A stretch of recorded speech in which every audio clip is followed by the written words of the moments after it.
پیښې، زیانونه، بریاوې او خنډونه د هیواد په هر ګوټ او د نړۍ په هره څنډه کې له خبرونو دلته خبر شئ.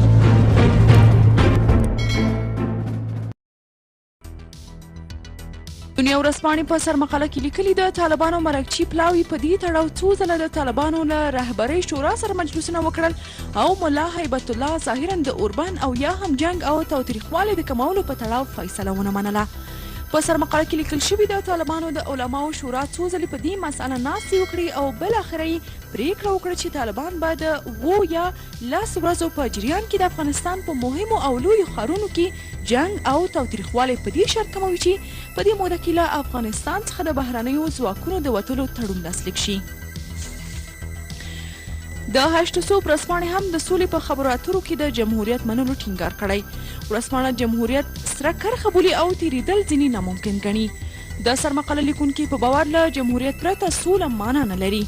په سرمقاله کې ټینګار شوی کله چې د سولې په خبرو اترو کې جمهوریت نه منل کیږي او کله چې حکومت ته خلک مشروعیت ورنکړي، ټاکنې د قدرت د لیږد میکانیزم نه وي، نو دا بیا د زور له لارې واک ترلاسه کول دي او د دې هڅه د هیڅ لوري په ګټه نه ده.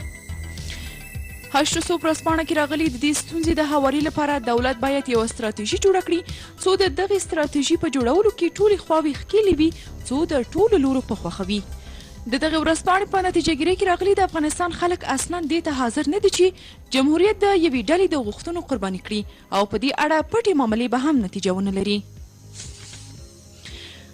د اصلاح ملي ورځپاڼې لیکلي د سولې خبرې اترې به هغه مهال نتیجه ورکړي چې دا خبرې د ملي باور او اعتماد په اساس وي. مقاله یادونه کوي چې روان میلادي کال د جنورۍ له 12 تر 15 نیټې پورې د افغانستان په بیلابیلو سیمو کې سیلابونه او سختې واورې وشوي او له 14 ولایتونو په 11 کې خلکو ته سخت زیان اوښتی دی.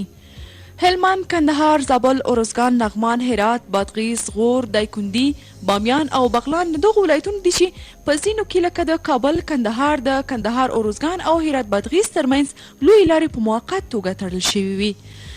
د ریلیف ویب په لیکنه چې په افغانستان کې اوس هم ګڼو سیمو ته لاسرسی نشته، په ځانګړې توګه په غرنیو سیمو کې برفکوچونو، واورو او ځمکې ښویېدنې لارې بندې کړي دي.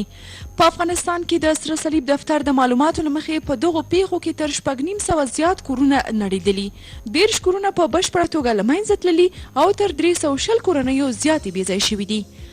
پیښو ته د رسېدو په چارو کې د دولت وزارت چارواکي رسنیو ته وویل چې ملي او نړیوالو همکارانو سږکال دوی ته نږدې 900 میلیونه افغانۍ بودیجه ورکړې او دوی پیښو ته د رسېدو په چارو کې مصرفوي.